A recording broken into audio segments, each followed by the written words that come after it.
Chers amis, merci de nous suivre. Nous sommes en Guinée-Bissau, précisément à Farim. Ici, les Oblats se sont implantés depuis 2003 et s'activent dans le domaine de l'évangélisation, oui, la santé, le social, que sais-je encore. Nous allons découvrir donc, avec le frère Benoît qui va vous parler tout à l'heure. Bonjour chers amis, c'est avec une grande joie que nous vous recevons ici au centre de récupération Casa Emmanuel de la mission catholique de Farim. Une grande joie de revoir mon ami, mon frère Valentin Mbapndong. À travers lui, vous recevez ma voix et mes salutations. Et merci beaucoup. Je suis le frère Benoît Made Diouf, missionnaire oblat de Marie Immaculée, originaire de la paroisse Conversion Saint-Paul de Gilas et du secteur de l'Ulcesen. Je suis missionnaire oblat de Marie Immaculée depuis les premiers vœux en 2004 au Cameroun, en Ngaoundéré, et j'ai fait mes vœux perpétuels en 2010 à l'Ulcesen même. Et merci beaucoup de nous suivre depuis Farim. Farim où je suis en mission depuis 2012, donc ça fait 10 ans que je suis ici avec une obédience. J'ai été déjà pour un stage en 2008, et si vous comptez bien, ça fait 13 ans d'expérience. Formé au Sénégal comme infirmier, après mes études au Cameroun, la théologie pastorale, comme infirmier formé au Sénégal, à l'ITPR. Et puis, depuis 2012, j'exerce ici à Farim, au centre de récupération nutritionnelle, qui, après tant d'années, avance déjà comme un poste de santé. Et je vais énumérer ici quelques aspects qui permettront de suivre un peu plus ce que nous faisons. Excuse-moi, comme Valentin disait tout à l'heure, il y a cet aspect de l'évangélisation, mais il y a aussi un autre aspect très important et concomitant d'ailleurs avec tout ce que nous avons à faire comme évangélisation. Donc nous le savons bien, l'évangélisation n'est pas seulement annoncer le Christ, c'est aussi témoigner du Christ et d'être proche des gens vers qui nous sommes envoyés. C'est cet aspect social, cet aspect que nous exerçons ici dans ce centre de récupération nutritionnelle. Casa Emmanuel est fondé depuis 2006. 2006, fondé par les missionnaires oblats de Marie Immaculée. Et le centre existait avant, mais chez les sœurs. Et donc la structure que vous voyez, construite en dur, a été construite en 2006 et 2007. Les activités ont été reportées de chez les sœurs pour ici, dans la mission catholique. Au cours des années qui sont passées, ce sont les sœurs qui s'en occupaient. Et les oblats avaient leur jeune, le frère Benoît, qui était en formation au Sénégal. En ces années-là, le centre,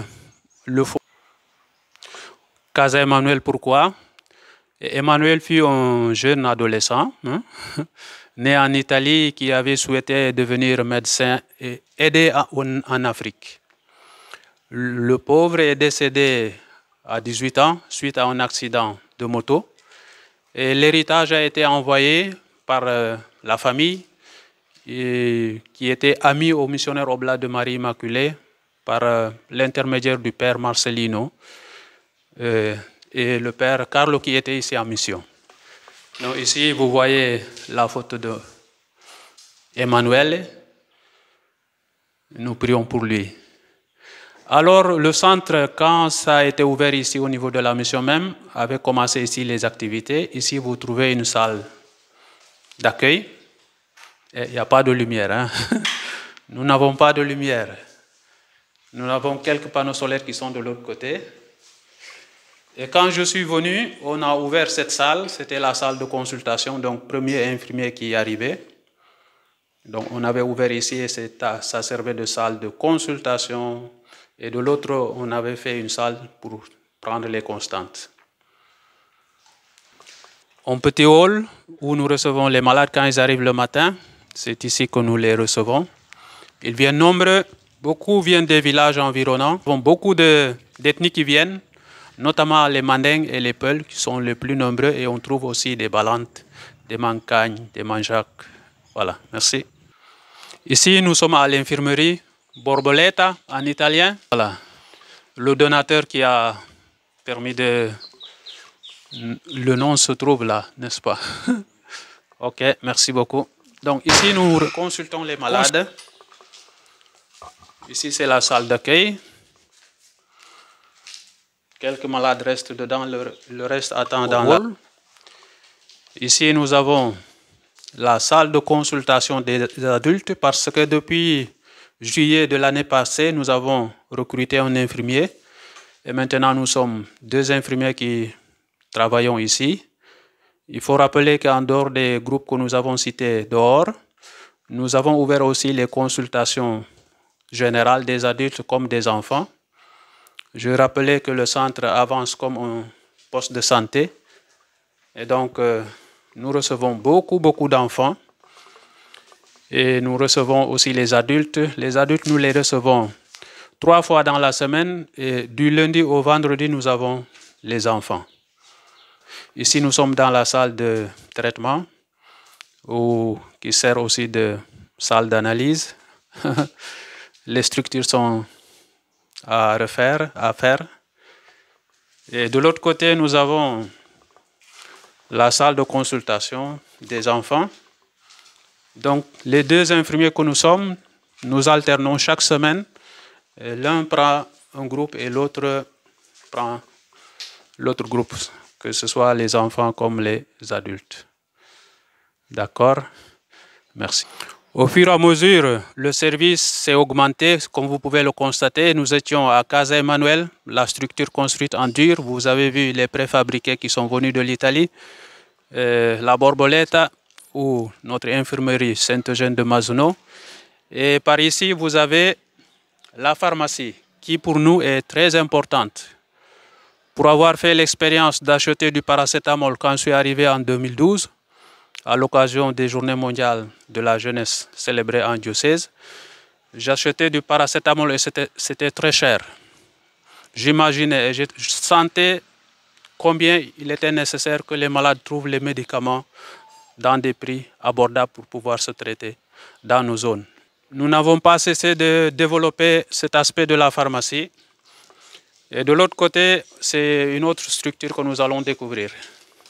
Voilà, merci beaucoup. Et nous sommes à la pharmacie, dont je disais que c'est un aspect très important pour nous.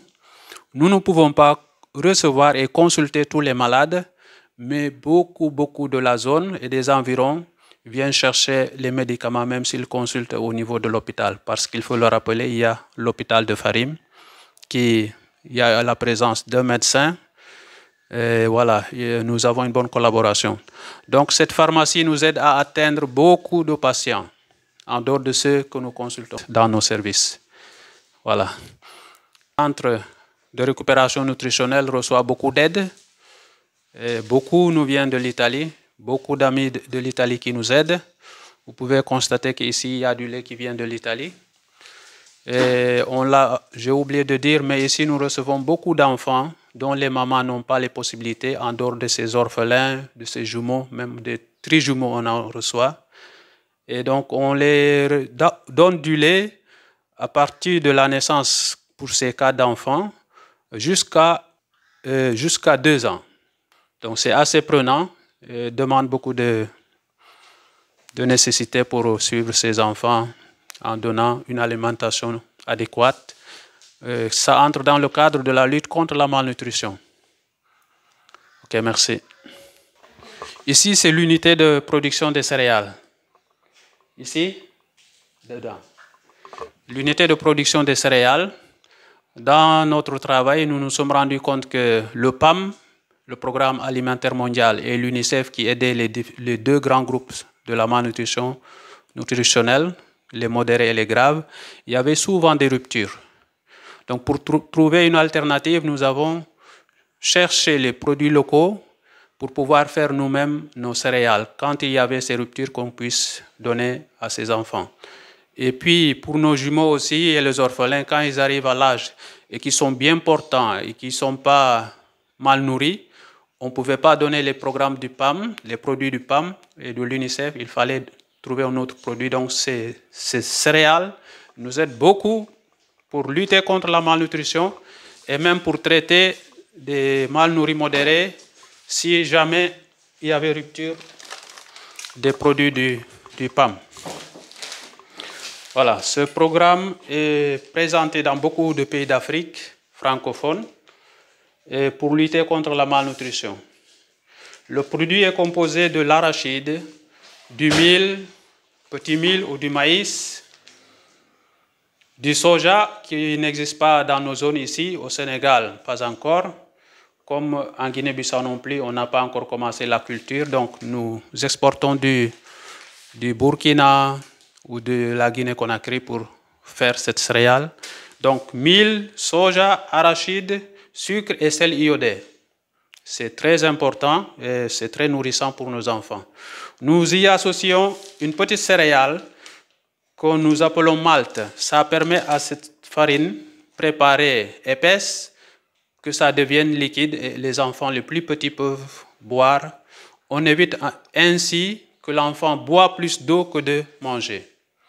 Donc c'est assez important pour nous. Bon, là c'est les mesures pour nous les illettrés. Voilà. Pour chaque produit et comment ça se prépare, vous pouvez constater.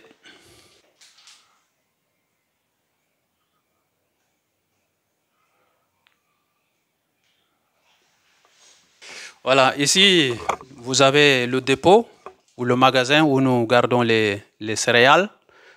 Pour qui ne connaît pas le soja, voilà. Pour qui ne connaît pas le soja, voici le soja. Au Sénégal, on n'en connaît pas. Hein, Valentin? Il faut qu'on commence à cultiver parce que c'est très nourrissant. Le soja entre et la maladie sort, paraît-il. Oui, oui, très, très, très nourrissant. Peut-être un peu mieux que le haricot. Voilà, ici vous avez les céréales, vous avez le soja, vous avez le mil, vous avez le maïs aussi. Parce que quand il y a rupture de riz, par exemple cette année on a beaucoup souffert, il n'y a pas eu beaucoup de céréales, les produits sont devenus beaucoup plus chers. On a produit même avec du maïs. Voilà, ici vous avez le Plan Peanut, produit administré aux enfants mal nourris, grave, sans complications. S'il y a des complications, c'est des enfants que nous référons, nous les envoyons à l'hôpital de Farim. Oui, oui, le Plan Peanut.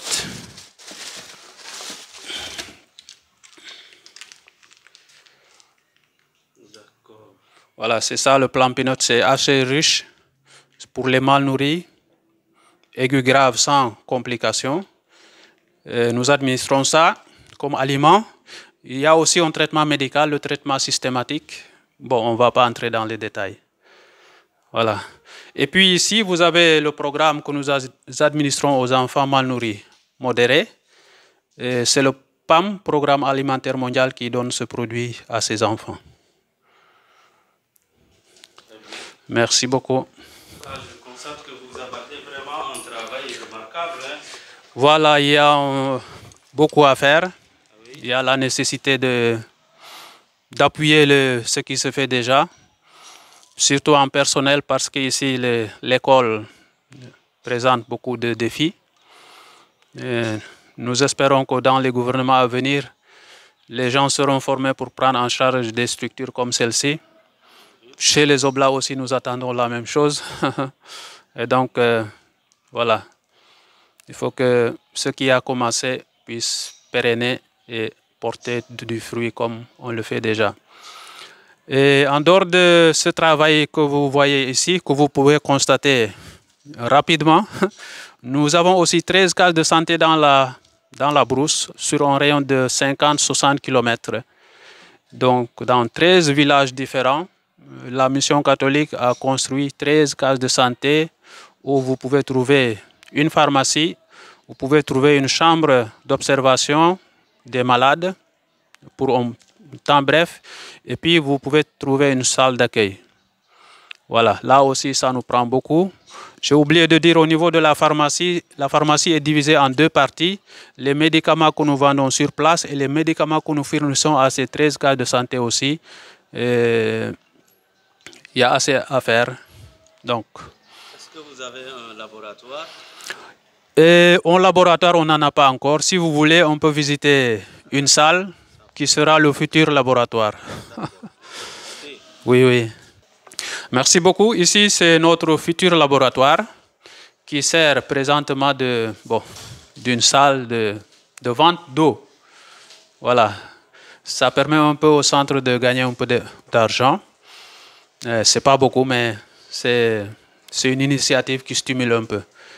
Voilà, donc nous espérons que le centre, après la formation du laborantin qui est déjà en dernière année à Bissau, on pourra l'ouvrir bientôt en pensant à tout ce qui est financement pour l'équiper en matériel et voilà, pouvoir payer le technicien qui y sera. Merci beaucoup.